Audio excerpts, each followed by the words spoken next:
It was as si un door that had been sealed for his entire existencia had been unlocked. He could feel vibrations in the air now, patterns of movement he had never perceived before.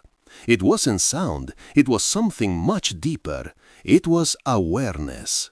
Marina brought him to the cramped apartment she rented above the bar, a tiny space that smelled of stale cinnamon and desperation. She knew she didn't have much time. When she finally got the Wi-Fi to connect to her hidden files, she showed him photos of her mother. The woman in the image had Marina's same dark hair, the same defiant eyes.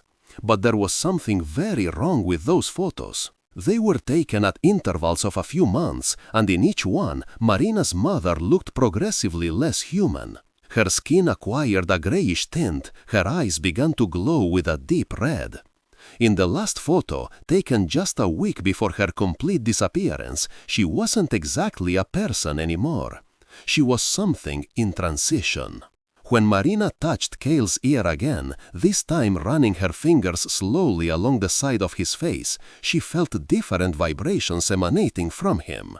They were like frequencies, as if he were transmitting information through his skin. She understood, instinctively, that the deaf man was actually transmitting messages through vibrations her body could pick up. He was communicating through the most primitive form of language possible. Cale pointed to the last photo and then to the symbol Marina had drawn in her notebook. The symbol was identical. He knew that pattern. His entire body stiffened with recognition. Meanwhile, in the depths of the city, in an underground temple that had existed for over 2,000 years, a ceremony was reaching its climax. The cult operating in the shadows had finally gathered the necessary elements. Marina's mother lay on a black stone altar, and her body was almost completely transformed. Her lungs had stopped breathing air days ago. Her heart beat at a rhythm that was no longer human. And in her blood, ancient magic was being woven, a magic that would create a portal that would free the primordial creature that had been imprisoned centuries ago. The cult needed only one thing, to activate the seal. And the only living being who could do that was Kel. Because Kel had been born from the only crossbreeding that could produce a creature with the power to hear through silence, to see through darkness, to understand through frequencies that no human or ordinary vampire could comprehend. His father was Vorthazul, the vampire god, but his mother was something that should have remained forgotten. Marina discovered references to her in an ancient text, translated from Aramaic, a primordial creature known as the First Silent One, a being so powerful that she had been kept dormant for millennia specifically because her mere existence defied the laws of the vampiric universe. One of the cult leaders, a woman named Vesa, discovered Marina. She appeared in the stairwell to the apartment above the bar with a smile that didn't reach her eyes. Vesa had been turned just 3 years ago, but had already risen to the upper echelons of the cult's hierarchy. This meant she had access to information most vampires would never possess. When she saw Kael, her entire face transformed. She recognized in him the reflection of his mother and immediately understood what had happened. Kael had awakened, and he was communicating with a mixed-blood human who had come into contact with Marina's mother. Complications were mounting. Obstacles that had seemed simple now twisted into labyrinths. Vesa offered Marina a choice. Surrender Kael, and her mother would be fully transformed, gain immortality, and live forever. Refuse, and her mother would be destroyed, her remains scattered in a ritual that would condemn her to eternal oblivion. Marina felt the claws of that choice tearing into her chest, because part of her knew Vesa was speaking the truth. And when Kael rose, when his form grew and his eyes began to glow with a light that had never shone in a vampire before, Marina understood that he had come to the bar that night not by chance. He had been guided, pulled. Marina's mother hadn't just disappeared. She had marked his path, left a guiding thread for her daughter to find him. And now that he was awakened, the gears of a much older plan began to turn. Kael ran through the city streets with Marina beside him, and for the first time in his life, he wasn't fleeing. He was pursuing something. The vibration that had begun when Marina touched his ear hadn't ceased. It amplified, becoming increasingly intense, like a silent scream echoing through his veins. He knew exactly where to go. He knew because his mother had left a map in his blood, a coded path his mind had kept dormant until the correct trigger was activated. Marina was that trigger.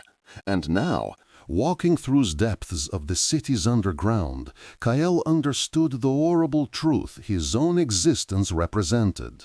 His mother was not a victim of the cult. She was its creator. The first Silent One had sacrificed herself long before Kael was born, breaking her own seals, diminishing her power to create a vessel that could contain the magic necessary to keep the world safe. Vortazul, his father, had been chosen as a mere tool to create someone who could inherit both vampiric power and primordial ability. But there was something no one expected. Kael would also inherit spiritual deafness, a curse that would become a blessing, a weakness that would become a weapon. When they arrived at the temple, Marina smelt it before she saw anything. It was the smell of stale blood, burnt incense, and flesh transitioning between states of existence. The walls radiated an energy that made her stagger. Her mixed blood began to react violently, as if recognizing something ancient within itself, something that had been dormant her entire life. When her eyes adjusted to the darkness, she saw figures around an altar. And on that altar was her mother. But it was no longer her mother. It was something far more complex, far more ancient. The woman who had been Elena, Marina's mother, had transformed into a conduit. Her body was just a vessel, but what inhabited it was far more than a vampire. Vesa was there too, but now there was an evident hierarchy. She knelt before a being who radiated such absolute power that the very air around him seemed to distort. It was Kael who recognized him first. His own father, Vortazul, had descended from the celestial realm of the vampire gods to orchestrate the ritual personally. And when his eyes met Kael's, there was a moment of recognition, a moment of truth that shattered everything Kael had believed about himself. Vortazul was not there to prevent the ritual. He was there to complete it. Because the cult hadn't discovered Kael by chance. Vortazul had guided his creation through centuries, had orchestrated every piece of this ancient chessboard. He was not the guardian of the seal. He was the architect of his own prison. And Kael had been created specifically to break it. Marina saw everything crumble when she understood. The mother she had searched for 15 years was not being transformed against her will. She had consented. She had voluntarily offered herself as a bridge between worlds. his appendages stretched like tendrils of black light, touching the temple walls and channeling primordial energy through them. Marina's mother, still lying on the altar, began to radiate a white light that burned the very darkness around her. She wasn't suffering, she was becoming. She was completing her true form. And when she finally rose, Elena was no longer human, not a vampire. She was a living bridge between two worlds. Marina then felt the blood in her veins recognize her mother, not through normal senses, but through something primitive and ancient, through magic that had been sealed in her body even before she was born. She understood in that moment that her vampire hunter blood didn't come from an ordinary warrior. It came from one of the first sealers. It came from those who had created the prisons that kept the primordial creations confined. And she carried within her the key to free herself from any seal, or to strengthen any. Kael advanced toward Vorthazul, and the ground beneath his feet turned into black glass, crystallizing with the heat of the energy radiating from him. When their hands touched, the explosion of power was so violent that the entire temple began to collapse. Pieces of the ceiling fell like meteorites. The ancient sculptures adorning the walls were reduced to dust. And in the midst of that chaos, Marina ran toward her mother, because she had understood something far more dangerous than all of it. Elena didn't want to be saved. She wanted to be destroyed, because her body, now that it had completely transformed into a bridge, was the last seal. If she were destroyed, the portal would open. If she remained alive, the portal could never be fully opened. And Vorthazul had planned this from the beginning. He had created Kael to destroy the temple, to defeat his earthly form. But the real prize was Elena, because Elena, as a bridge, had the power to choose which side of the barrier should fall. When Marina reached her mother and placed her hands on her shoulders, Elena turned to her with eyes that glowed with ancient compassion. Her mother whispered only one word: "Run." But Marina didn't run. Marina did something no one expected. She pressed her forehead against her mother's and let her sealer blood flow through that contact. The ancestral magic that had slept in her veins awakened completely, recognizing its own origin, and Marina understood how she had been born. Her father hadn't disappeared. He had sacrificed himself voluntariamente so that she could exist as a bridge between humanity and the vampiric world. He had planned this too. Everyone was sacrificed on a chessboard that had been set long before any of them were born. But as Marina and Elena connected through ancestral magic, something changed. The energy began to flow in both directions. Instead of a one-way sacrifice, it became a cycle. Marina was offering her sealer power to her mother, reinforcing her seal instead of destroying it. And Kael, feeling this shift through the vibrations that now transmitted through the entire temple, understood what to do. He didn't need to destroy Vorthazul. He needed to imprison him again.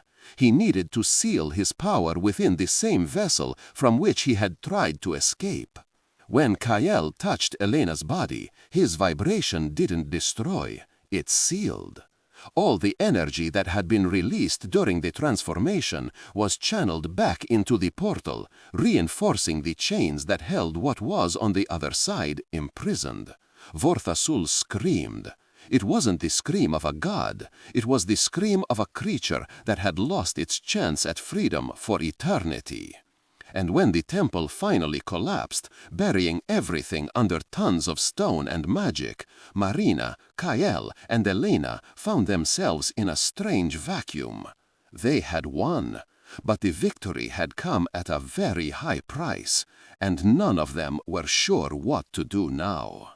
3 days later, when the dust finally settled over the temple's ruins, Marina sat in a coffee shop above the underground, watching the city as if seeing it for the first time. Because, in a way, she was. Everything had changed. Not just the world, but herself. Her blood still vibrated with the ancestral sealer magic that had awakened, and she could feel the currents of the vampiric world as if they were her own nerves. Kael entered through the door in an oversized coat that covered his still not entirely stabilized form. He had spent the last few days learning to control the vibration, learning that power was not the same as control, that destruction was never the same as liberation. When their eyes met, Marina slowly raised her hand and placed it against his ear. That gesture that had started everything now carried a completely different weight. It was no longer a gesture of connection between strangers. It was a language between two people who had died and been resurrected together. Kael closed his eyes and leaned into that touch.